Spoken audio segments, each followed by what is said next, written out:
In the name of the Father, and of the Son, and of the Holy Spirit. Amen. Hallelujah. Christ is risen. We enter today the fourth week of our retreat, a week titled The Resurrection of Christ.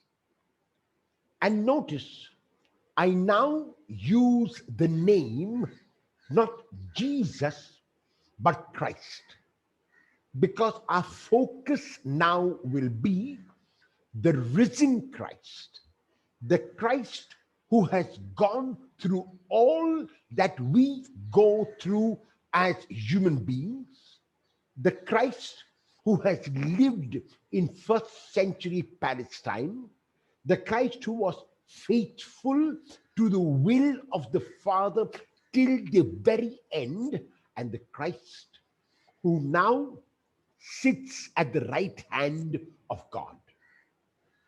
So it is the resurrection of Christ. In order to write about the other events in the life of Jesus, whether it was the parables, whether it was miracles, whether it was other episodes, the evangelists had some background in the Old Testament to fall back on.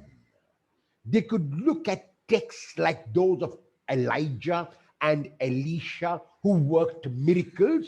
They could look at the parables which are told in the book of Samuel, and they could fashion their own miracles and parables as a background to those miracles and parables which they had there.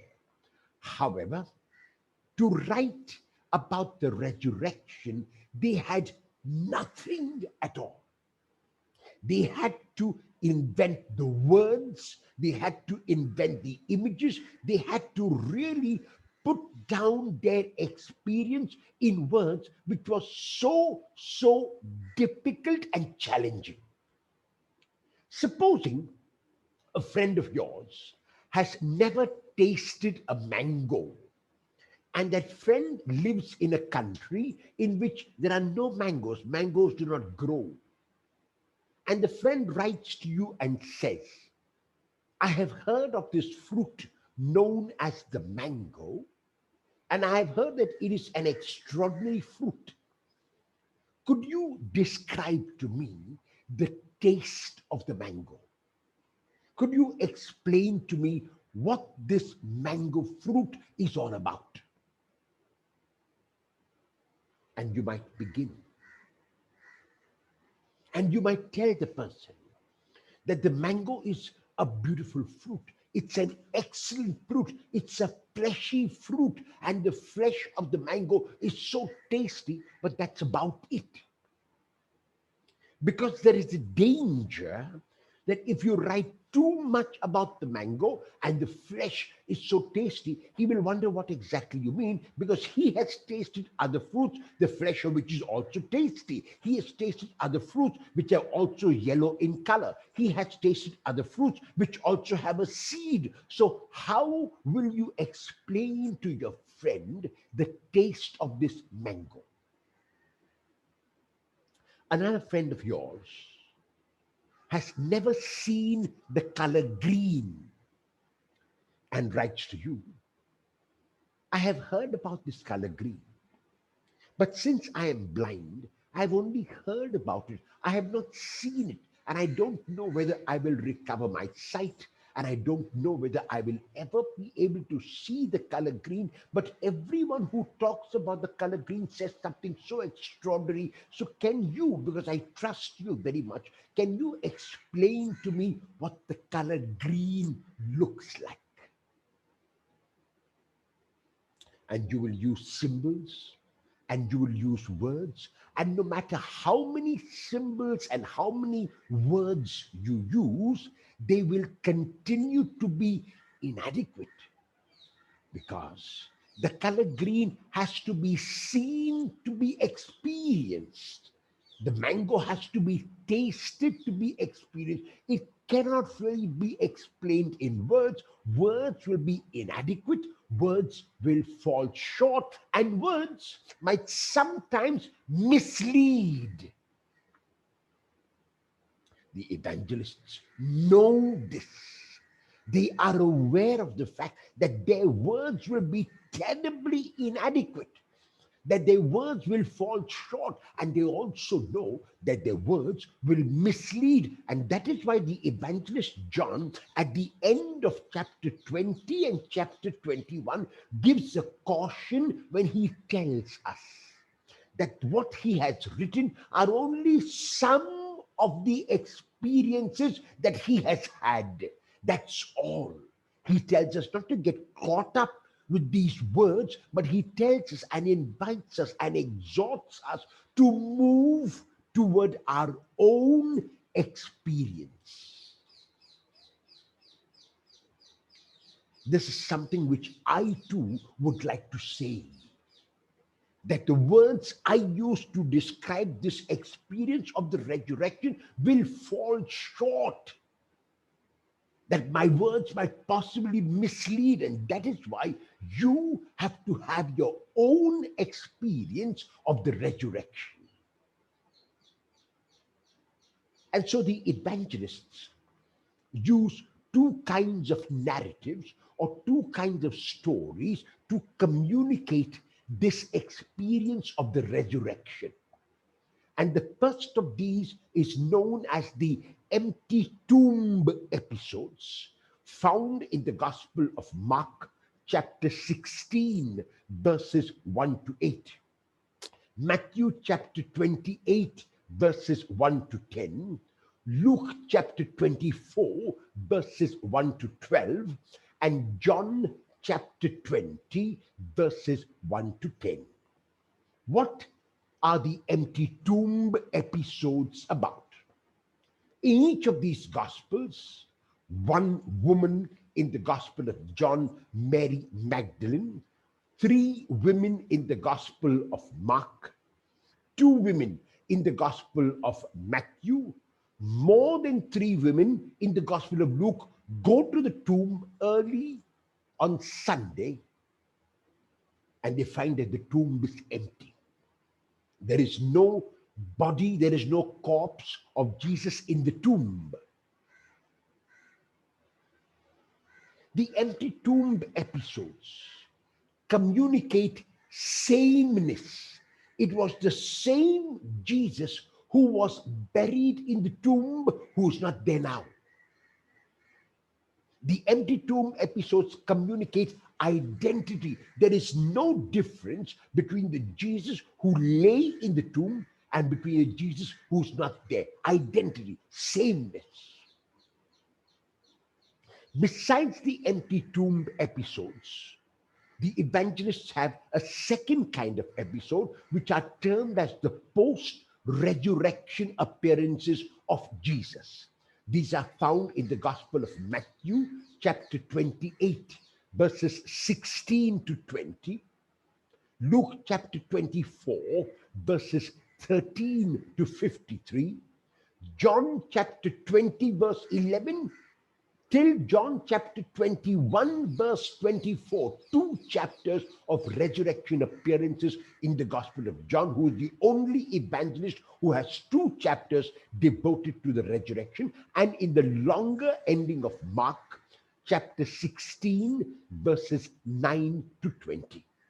The post-resurrection appearances of Jesus to his disciples or to others specify and stress difference.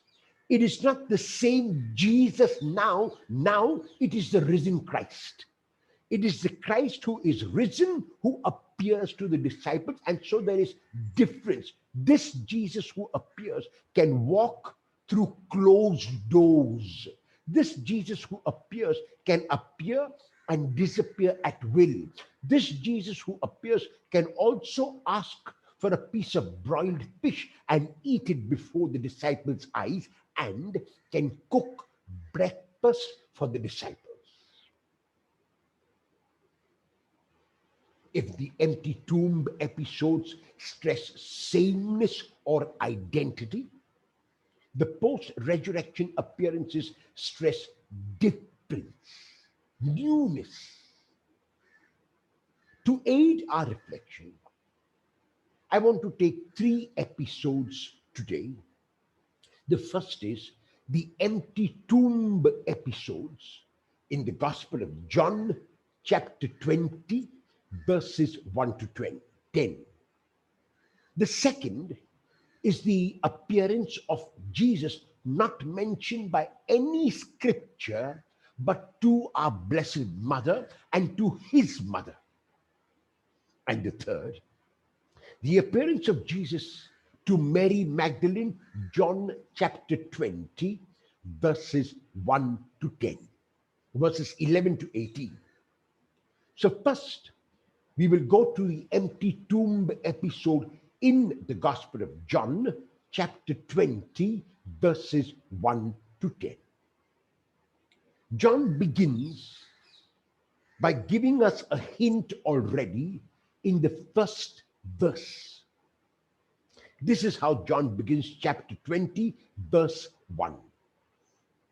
Early on the first day of the week, when it was still dark, John does not tell us whether it was early in the morning, whether it was early in the afternoon, or whether it was early in the evening. Later, in chapter 20, verse 19, he will talk about the evening, so we can conjecture that it may have been early in the morning, but John the evangelist does not state that explicitly. He simply says early on the first day of the week, that is on Sunday. So early on Sunday, when it was still dark. Now, on the surface level, we could understand it as early in the morning, and some translators, they add in the morning, even though it is not in the text. It is still dark on the surface level because the sun had not yet risen, so it is pre-dawn, you might say.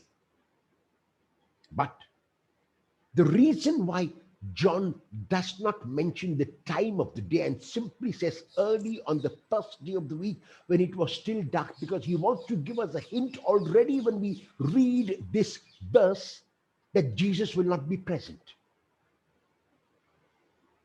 And we know that Jesus will not be present because Jesus is the antithesis of darkness. Jesus is the light. So by telling us already that it was dark, John is giving us a hint that Jesus is absent. So what happens early on the first day of the week when it was still dark? One woman alone in the Gospel of John, Mary Magdalene, goes to the tomb to look. And why she is going to the tomb is not known. John does not tell us. In Mark's Gospel, the women go to the tomb to anoint the body, because very clearly in Mark, Jesus was given a very hurried burial. Very clearly in Mark, Joseph of Arimathea, who buried Jesus, does not seem to have used spices, and the women see from far how Joseph buried the body, and so it makes sense that they go to the tomb with spices in Mark to anoint the body. In John, Jesus has been buried by two very, very important figures, Joseph of Arimathea and Nicodemus. And Nicodemus had brought 100 pounds of myrrh and aloes. So the anointing has been done. The spices have been put. The body is wrapped in linen cloth, and everything required for a wonderful Jewish burial is done. So why does Mary Magdalene then want to go to the tomb? There seems to be only one reason: to sit outside the tomb and to mourn that Mary Magdalene Even though John does not tell us, our interpretation can be she goes outside the tomb to simply sit there and to be with the dead Jesus. That is all she wants to do. She has got a devotion. She wants to reminisce. She wants to go through all that has happened. She wants to have those experiences once again. And that seems to be the only reason why Mary Magdalene wants to go there. John does not tell us about the spices which she buys. He does not tell us any preparation that she makes, like the women make preparations in the Gospel of Mark. So Mary's intention, no matter what it might really be, is to encounter a dead Jesus. She goes in a way to venerate. She goes in a way out of devotion, but she does not go to expect the unexpected.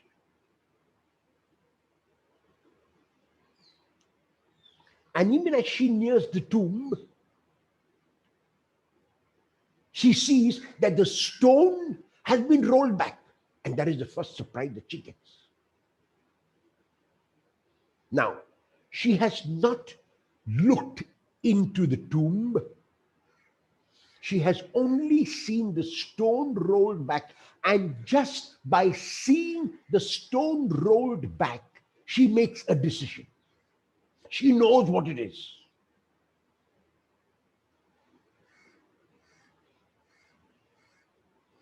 She knows that the tomb is empty. She knows that somebody has taken the body. So this is what is known as conjecture.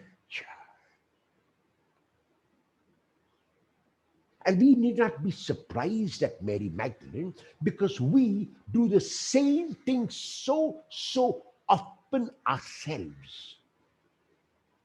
And we do it not only about externals like the tomb, we do it about individuals. We know exactly what is in a person's mind. We know exactly what the person is thinking. The people are far away from us, and we know exactly what they are saying about us. So in the same manner, Mary Magdalene has this wonderful sight that's from far away. Even though she does not really know, even though she can't really see, even though it is still dark, she has made up her mind. She has interpreted the event. How often we do that?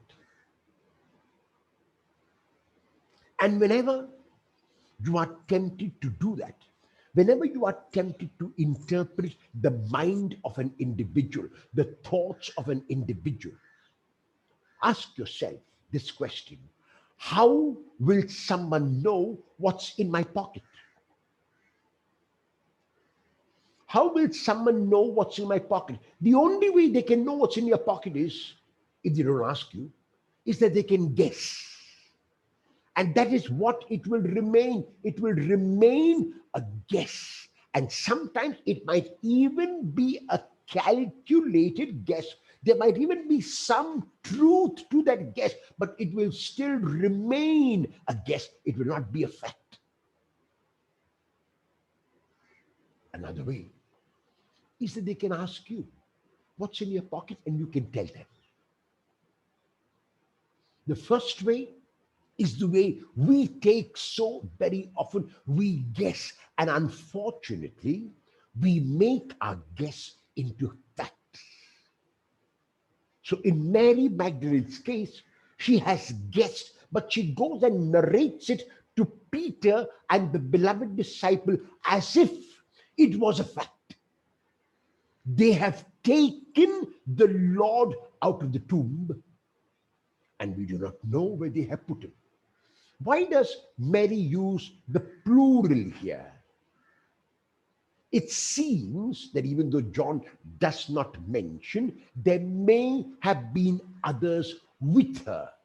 And so that's why the plural is used. They have taken the Lord out of the tomb, and we do not know where they have put him. There's no we as far as John is concerned. Mary Magdalene is alone.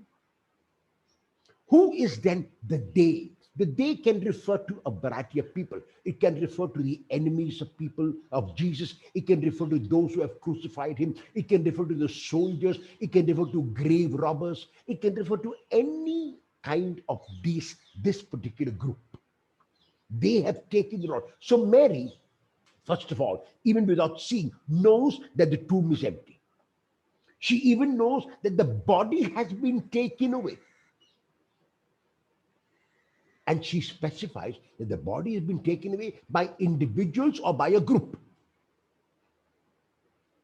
3 guesses Mary makes. And out of the 3 guesses, only one is correct. That the body of Jesus is not there. What Mary actually saw was the stone rolled back. That's all. Now, we, in our discussion, in our dialogue with people, in our community life, have to make a distinction between fact and interpretation.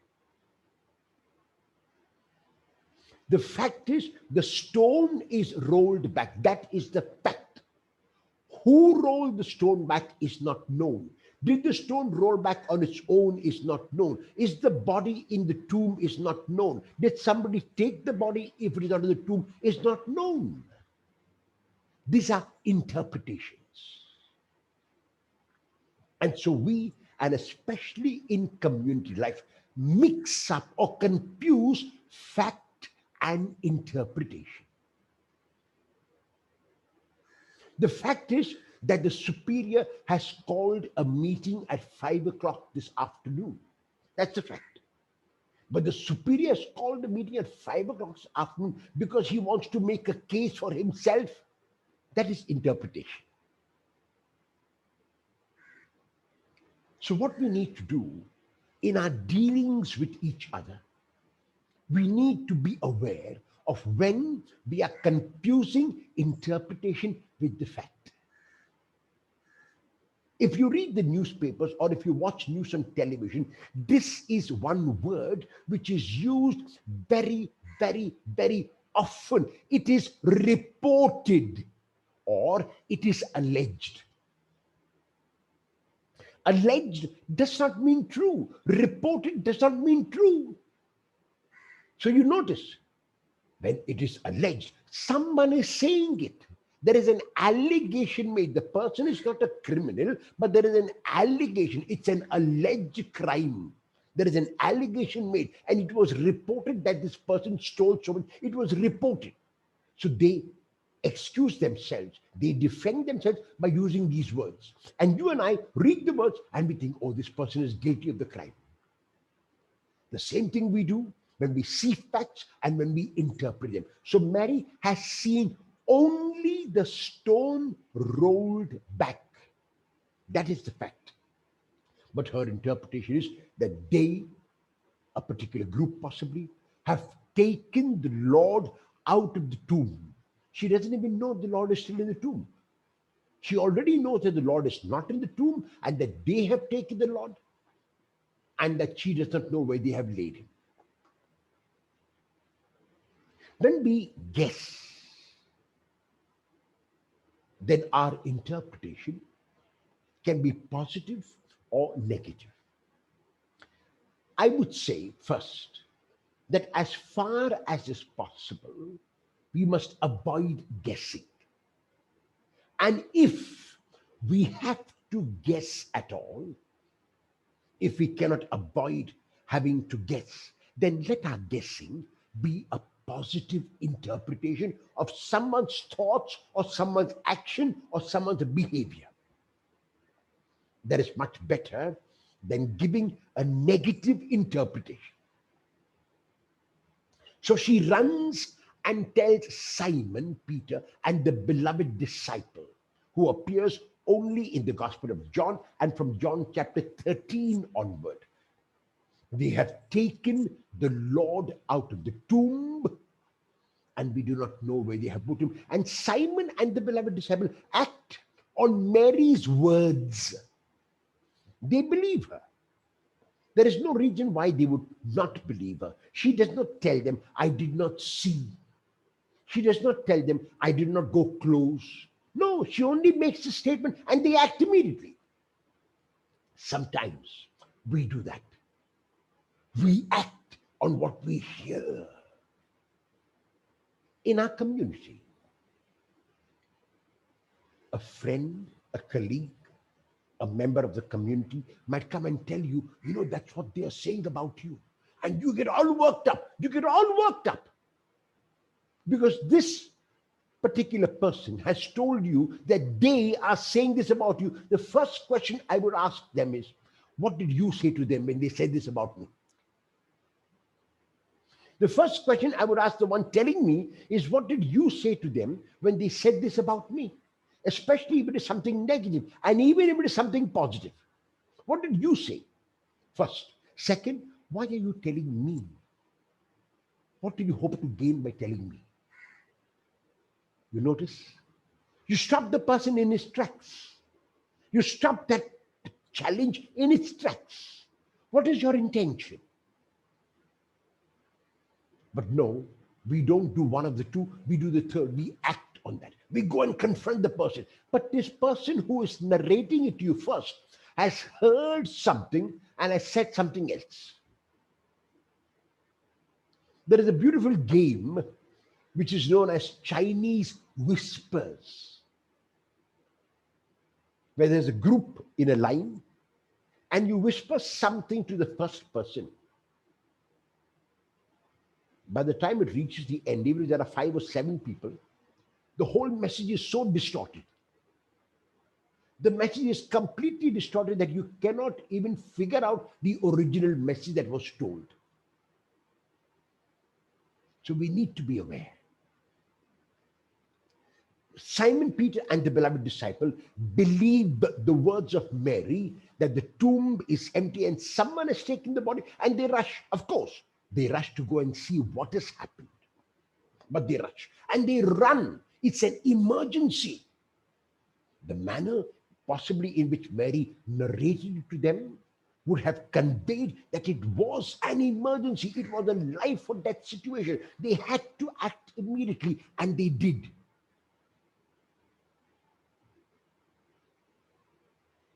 And John gives us a detail there that the beloved disciple ran faster than Peter and reached the tomb first.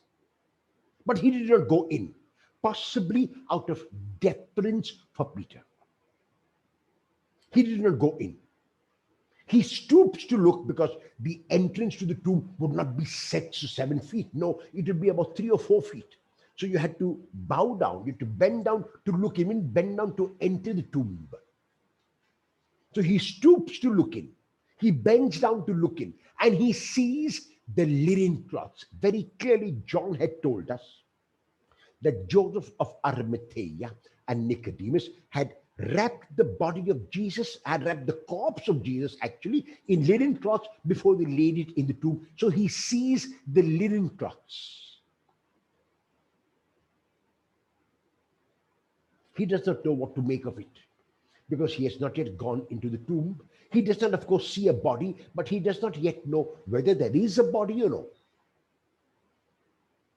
Simon Peter now comes after the beloved disciple, possibly because the beloved disciple was younger, ran faster than Peter. Possibly because the beloved disciple represents Gentile Christianity, which even though is younger than Jewish Christianity, is going ahead of Jewish Christianity.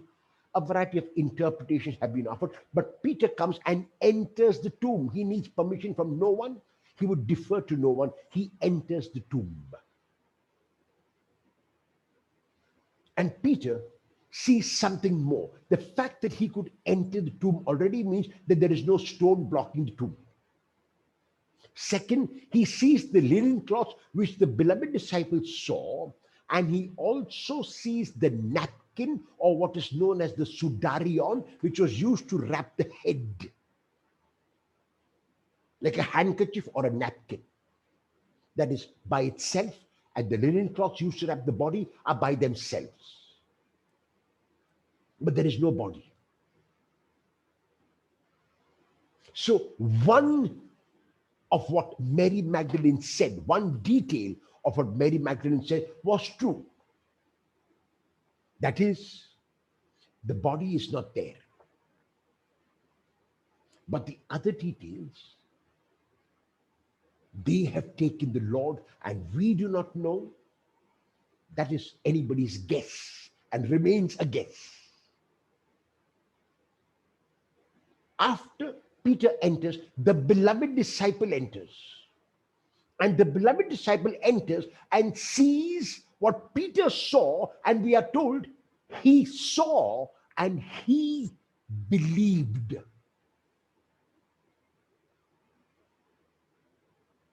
John does not tell us what he believed. He simply says he saw and he believed. So the question is, what did he see and what did he believe? From the story, we can say that he saw that the body was not there. He saw that the linen cloths, both which were used to wrap the body and the sudarion, the cloth used to wrap the head, were there. What did he believe? He believed that Jesus was not in the tomb on the surface level. That Jesus was not in the tomb. Second, he also believed that grave robbers had not taken the body. Because if grave robbers had robbed the body, they would not unwrap the body, let the cloths be there, and then take the body and go. They would take more the cloths and leave the body rather than take the body and leave the cloths. So he knew that the body had not been stolen because the cloths were there. That is from the rational level. But from the supernatural level, he knew that Jesus had risen because in chapter 11, verse 44, when Jesus raises Lazarus from the dead, when he asked Lazarus to come out of the tomb, Lazarus comes out of the tomb bound with the linen cloths, which were used to wrap his body. And John gives us this insight here when he tells us that Lazarus came out bringing the linen cloths with him because Lazarus would die again and so would need the linen cloths again when he died. But because Jesus would never die again, he would not leave the linen cloth. So what the evangelist is saying is that Jesus has left death behind. So when the beloved disciple sees the linen cloths, he knows that death itself has been left behind. So even though they did not know the scriptures which talk about Jesus being lifted up, the beloved disciple believed, and he believed because of his intuition, because of his faith, because of his closeness with Jesus. The second episode, which I would like us to reflect on, is the appearance of Jesus to his blessed mother. None of the evangelists mention this, but Ignatius is of the opinion that it was very clear, and there is no need for us to even conjecture, that Jesus would have appeared to his mother.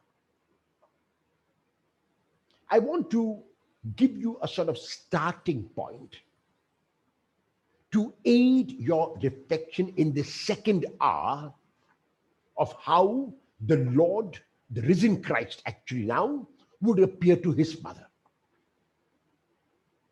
And so I want you to apply your senses.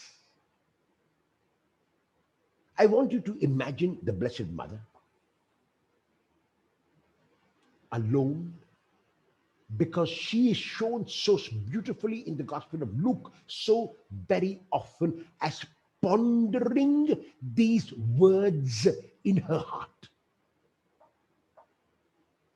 In the same Gospel of Luke, she is portrayed to us as someone who says to the angel, "Let it be done to me." And so this is the woman, this is the mother who has just buried her son, or just seen her son being buried, or has let go of her son. And now she is left with her reminiscences. She is left with making those memories, if you like, present now. And her mind goes to the prophecy of Simeon when she presented her son for the first time in the temple. And when Simeon had said to her and the father, "This child is destined for the falling and rising of many in Israel, and a sign that will be opposed, so that the inner thoughts of many may be laid bare, and a sword will pierce your own heart too." She remembers that prophecy. A sword will pierce your own heart too. Luke chapter 2, verses 28 to 35. She remembers that when she was sleeping with the child and the foster father by the side, the foster father wakes her up one day from her sleep. And she wonders, what has happened? What is this emergency? And the foster father says to her, "We have to go to Egypt because our son is in danger." Matthew chapter 2, verses 13 to 15. "Out of Egypt I have called my son." They were bringing up the boy as well as they could. And when he was 12 years old, they took him to the temple in Jerusalem. Luke chapter 2, verses 41 and 51. And because they were among friends and relatives and acquaintances, they did not think it necessary to keep their eye at every moment on their son. And so they were also engaging in their own worship of God, in their own communication with friends and relatives. And they went back, moving back home, and took for granted that he would be with friends and relatives. And when they really began to look for him, he was nowhere to be found. And now they began to panic. They began to worry because they felt lost without their son. The finding in the temple is not so much of finding Jesus in the temple, but Mary and Joseph found themselves when they found Jesus. Why? Because Jesus, you should know where I should be. You should know where I am. I am in my father's house. I am about my father's business. So they found themselves, and she remembers that. And she remembers those words which were spoken. And she also remembers that when he went down with them to Nazareth, he was obedient to them. And his mother treasured and pondered all these things in her heart. She remembers that she was standing at the foot of the cross. And even as he was hanging on the cross, his concern was for her well-being. When he tells his friend, when he tells the beloved disciple to take his mother into her home, because she was a widow, now she would have no male to protect her. He wanted this friend of his to be the male who would protect his widowed mother.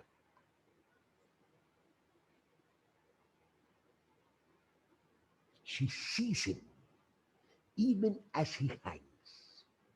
She sees him even as he is about to give up his spirit.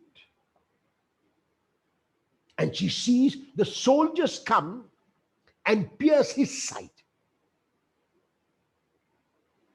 to indicate, yes, he has died. Really, now he is a corpse. He's not even a body. He's not even a human. He's not even a being. Now he is a corpse. And she sees him being laid in the tomb. And even as she goes through this experience, she suddenly sees a bright light, akin to the light that she saw when the angel first came to her. The coming of the angel in Luke chapter 1, 26 to 38 set in motion all of these events. And even though one part of her, a very small part, may have thought that the burial was the end, the larger part of her said, no, it cannot be. There is something more. This cannot be the end. From what I've seen of my son, this cannot be the end. And right enough, there he is.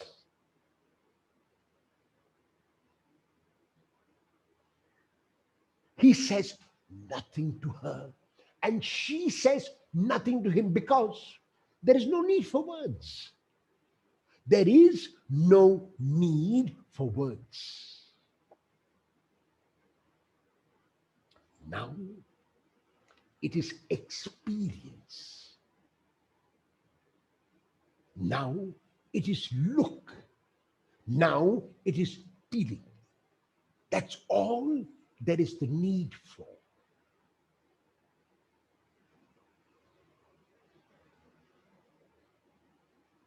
And in order to aid your experience with your mind's eye,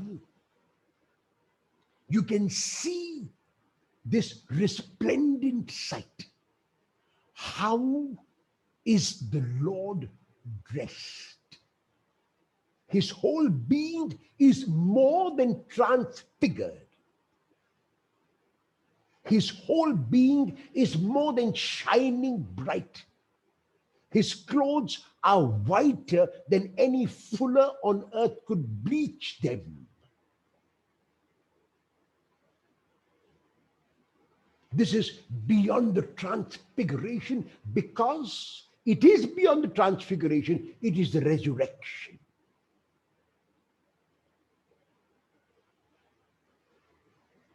And even as they look at each other, even as they gaze at each other, even as they come close to each other and they envelop each other in a hug, now there is completion. Now there is completion, because now she is sated. Jesus was sated on the cross when he said, I thirst, and it is accomplished. Now she is sated. Her thirst is now quenched. Her hunger is filled. Because she hungered and thirsted for her son, like he hungered and thirsted to do God's will.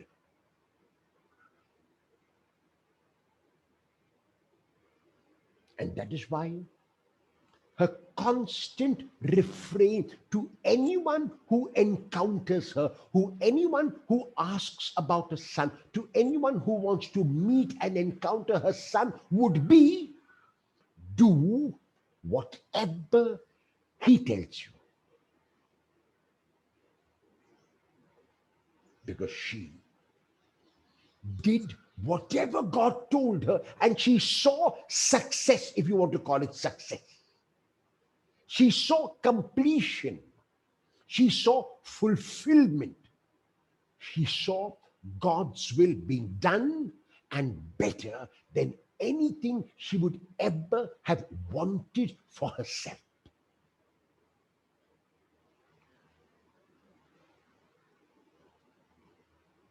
And we go now through the third and final episode in our third hour of reflection, Jesus and Mary Magdalene, in the Gospel of John, chapter 20, verses 11 to 18. Chapter 20, verse 10, the verse before what we are dealing with, says, the beloved disciple saw and he believed, for as yet they did not know the scriptures. Then Peter and he went home. They leave the tomb and they go home. The beloved disciple depends on his intuition and on his faith. Peter is still not aware of what has happened, still trying to come to terms, still making sense. So the two characters are now out of the scene, and one character remains, the one who had first told them about the empty tomb. So we are introduced once again to Mary Magdalene alone. And Mary Magdalene stands outside the tomb weeping.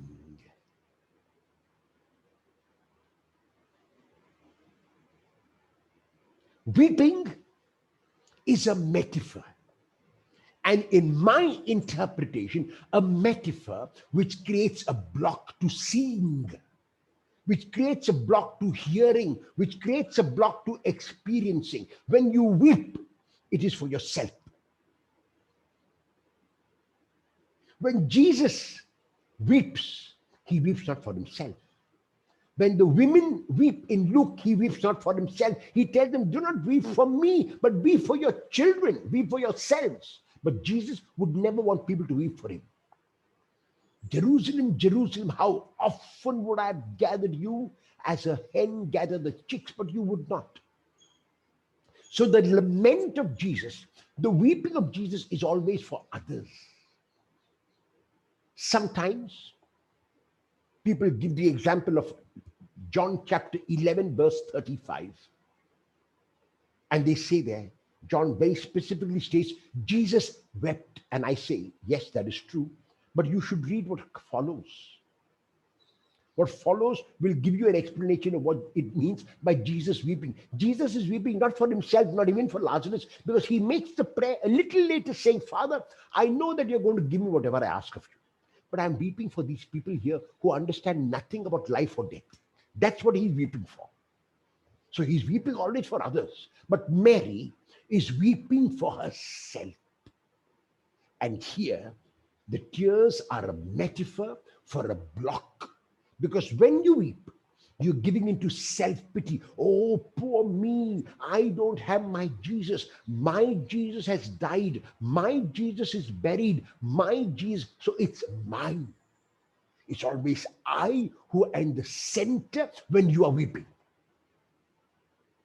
And often we give into this self-pity. And many people, including some renowned interpreters and commentators, say that the love of Mary prompted her to weep. We shall see the text. The text tells us no, it was selfishness of Mary. It was not love. While she may have loved him, she did not love him by weeping for him. So the weeping and the external tears block her vision, block her understanding, block her hearing. They block everything. So she's not able to see, she's not able to hear, she's not able to understand, she's not able to experience, all because she weeps. Am I like Mary? Have I often been guilty of self-pity? Poor me. Look at me. I am so shortchanged. I'm not given my due. I'm not given the praise which I think should come to me. I'm not given the titles which are legitimately mine. I've never been appointed superior. I've never been appointed parish priest. I've never been appointed principal. Why? Why do they do this to me?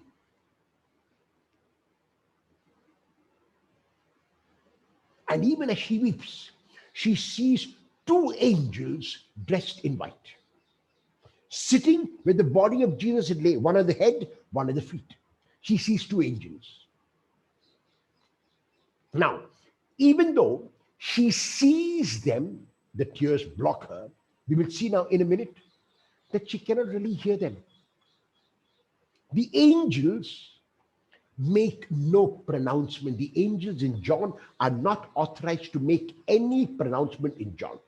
In Mark, the young man, the Neaniskos, not the angel, but the young man at the tomb tells the women, you're looking for Jesus of Nazareth. He's not here. He has been raised. He will go before you. The young man tells him that. But in John, the angels have no authority to make any pronouncement. So what do the angels do? The angels only point to Mary's situation, and more importantly, they ask Mary to look inside her heart. And they do this through the question. And notice their question, woman, why are you weeping? On the surface level, it might seem that it is a question. Actually, it is a rhetorical question. It's not a question. A rhetorical question is a question which contains the answer. In other words, the sentence is, or rather the question must be read as a sentence, namely, woman, do not weep. But because Mary is weeping, because the tears prevent her from hearing what the angels are saying, she thinks it is a question and she provides her answer. The angels say, woman, why are you weeping? Which means, woman, there is no need to weep. There is no requirement for you to weep. There is nothing here which should cause you to weep. But Mary thinks they're asking for her reason, and she responds. They have taken now, the singular, they have taken my Lord out of the tomb, and I do not know where they have put him. So once again, we notice Mary continues with her interpretation, and unfortunately, it is a negative interpretation.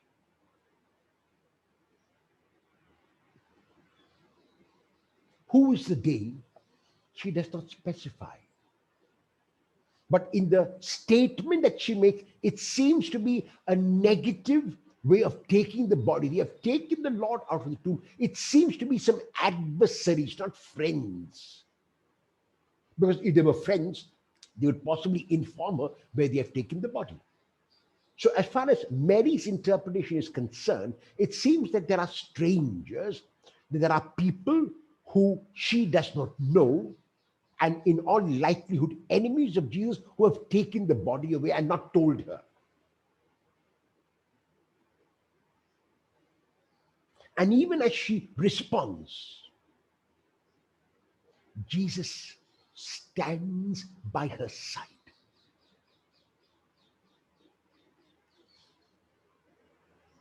And notice, Jesus asks her two questions, and the first is the same as asked by the angels.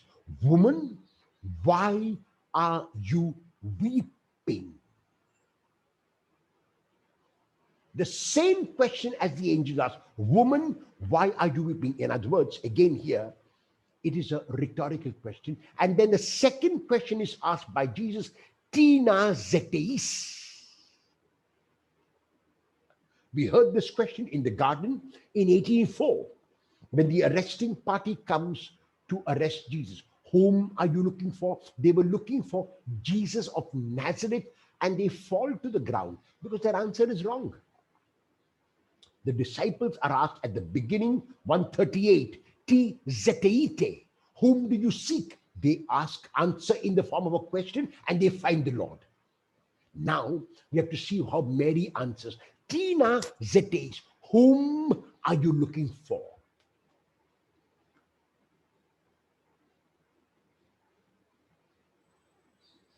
Now it is Jesus who has spoken.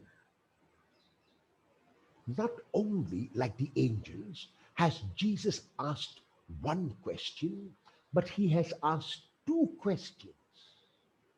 Now I would like to believe that two questions are enough for her to recognize the voice of Jesus. But she cannot. She cannot because of her tears and because her mind is made up. And notice now, if earlier there were metaphors of Jesus which were misunderstood, for example, when Jesus says, I am the bread of life, they say, how can this man give us his flesh to eat? So the metaphor of the bread of life was misunderstood. Here, in the case of Mary, it is not the metaphor, but Jesus who is misunderstood. She thinks he is the gardener. Now, why would Mary think that he is the gardener? Why not think he's the gatekeeper? Why not think he's a friend? Why not think he's a fellow mourner? Why not think he's an enemy? Why does she think he's the gardener? Because she has a need. What is the need? The need is the body of Jesus. And who could provide the body of Jesus? The gardener. The gardener would know where the body is buried, if it is buried. And even though earlier on she said, they have taken the Lord away and I do not know where they have laid him, now it becomes individual. Sir, if you have taken him away, let me know and I'll go and unearth him. So notice, it is Jesus who is misunderstood. Mary cannot recognize his voice. So Mary, in this case, acts as a sheep which does not belong to the fold and which has been away. The sheep that belong to my fold recognize my voice.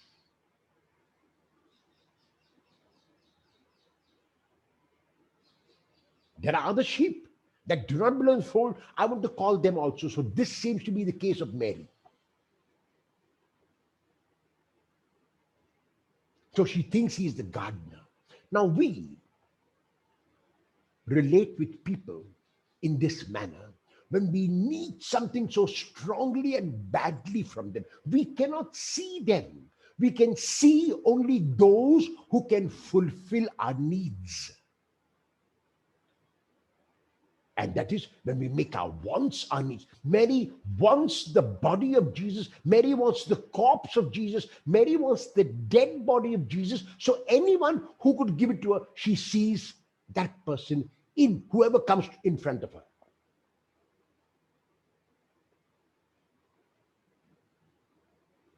So now her want has become a need.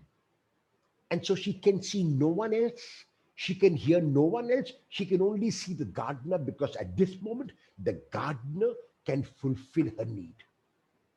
She thinks he's the gardener and says, Sir, if you have taken him away, tell me where you have laid him, and I will go there and get him. So what will I do? I will unearth the body. I will dig up the ground, and I will take the body, and I will sit with it for a few hours. And when the body begins to smell, I'll run away. There is emotion alone. There is sentiment alone. And while sentiment and emotion are required, when we act on them alone, it may not be the best action. Ignatius says to us, avoid taking important decisions when you are too excited or when you are too depressed. Be at equanimity.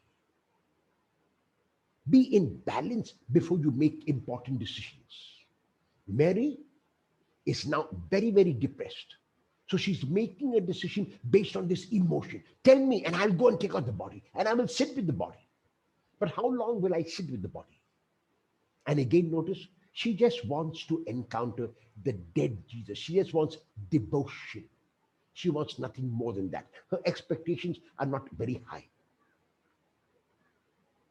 And Jesus says to her, Mary. Now, here is where many commentators do an eisegesis. They say only Jesus could call her that way. And I say, no. Jesus is the same Jesus who asked her two questions before calling her name. How is it that she never recognized his voice then? Because now, my name, somebody has referred to me. That is what wakes Mary up. And this is the strategy Jesus uses. So he's aware that the only thing which would bring her back to earth, if you like, would be to call her name.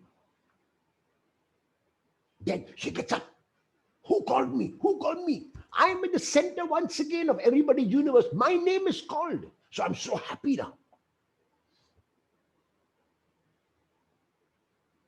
Mary. The text does not say that Jesus used an inflection in his voice. The text does not say that Jesus called her as only he could. As a matter of fact, this is the first time in the text that Jesus is calling her. So we have got no previous background to say how Jesus called her in the past. So what is important to understand is that she hears her name. And for me, it is once again the depth of selfishness. Because the moment she recognizes him, she runs and holds on. She grasps him. She clings to him. She's not going to let him go. You are mine and mine alone. No one else can have you. I have caught you now, Lord, and finished. I own you. You cannot belong to anyone else. That's how much I love you. I love you so much, I'm going to share you with no one. And at the beginning of the gospel, chapter 1, verse 41, the moment Andrew met the Messiah, he wanted to share him with his brother and with the whole world. And Mary behaves exactly the opposite. And Philip was called, and Philip finds Nathanael and wants Nathanael to meet the Messiah. But Mary will share him with no one. Now, this is what we have done to Jesus. This is what we have done to Christ. And that's why I said on the first day of the retreat, the focus ought to be transformed into Christ, transformed into the Lord. And I mentioned to you about Tehad's cosmic Christ. That is the Christ we need to worship. A Christ who is available for the whole world. And Pilate gave us an insight into this when he said Jesus is not only king of the Jews, he's not only king of the Greeks, he's not only king of the Romans, he's king of the entire universe when he puts the title in 3 languages. But Mary behaves exactly the opposite, and we often behave like Mary. We cling to the Lord, we parochialize the Lord, we will not let the Lord go. We have stereotyped him and placed him in our tabernacles, and there he will remain closed up, poor fellow, for the whole of his life. He's in our tabernacle. Go and find him there in the tabernacle. That is one of the many places in which the Lord is. And that's why Ignatius says, find God in all things and all things in God. Both are required. Not only find God in all things, but find all things in God. Whatever you need is in God. And everything has God as its source. Has God as its end. That is what he means when he says, find God in all things and all things in God.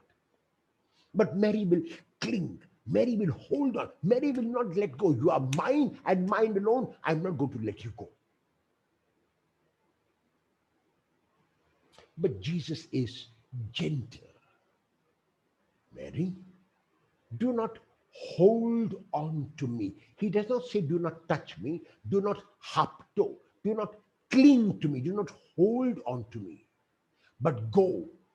And he makes her not an apostle of the resurrection, he makes her an apostle of the ascension. But go and tell my brothers and sisters that I am ascending. Notice, for the first time in John, the Father becomes the Father of the believers also, that I am ascending to my Father and your Father, to my God and your God. Our minds go to the prologue, the Logos and the Theos have become the Huios and the Pater. But now it's not Huios and Pater who only share a relationship. It is Huios, Pater, and the believers who share that relationship. So now the Father becomes our Father. And we become brothers and sisters in the Father, in God. So he makes Mary an apostle of the ascension. But go and tell my brothers and sisters that I am ascending to my Father and your Father, to my God and your God. And Mary, even though she was blinded for a moment because of her tears, to her credit, she rises above it. She rises above it. She gets over the tears. She dries the tears. And once the tears are dried, now she is the old Mary. And she goes and tells the disciples that this is what Jesus had said to her. My brothers, let this be an occasion for us to go through these three events which I have proposed to you. John chapter 20, verses 1 to 10, the empty tomb. And ask myself, which of the three characters, or even if a fourth one, if I want, do I want to represent? Am I like Mary, who makes assumptions about things that I see only from afar? Do I, like Mary, make judgments and interpret things in a negative manner and with such surety? Am I like Peter, who even though I see, who even though it is before me, do not know what to make of it? Am I like the beloved disciple, who needs very little, almost nothing, in order to believe? In the second, the appearance of Jesus to our Blessed Mother, while I have suggested some things, you will need to use your imagination, your own contact with Mary, your own relationship with her, to see what she reveals of you, to you, of this encounter with her Son. And the third, John chapter 20, verses 11 to 18, how your tears, how your self-pity, how you're looking into yourself and closing in on yourself have prevented you from encountering the Lord, from seeing the Lord, from hearing the Lord, and from experiencing the Lord. But like Mary, despite all of this blindness and deafness and lack of experience, the Lord is making you, like he made Mary, an announcer, a messenger, an apostle of his ascension. Will you take up that role today?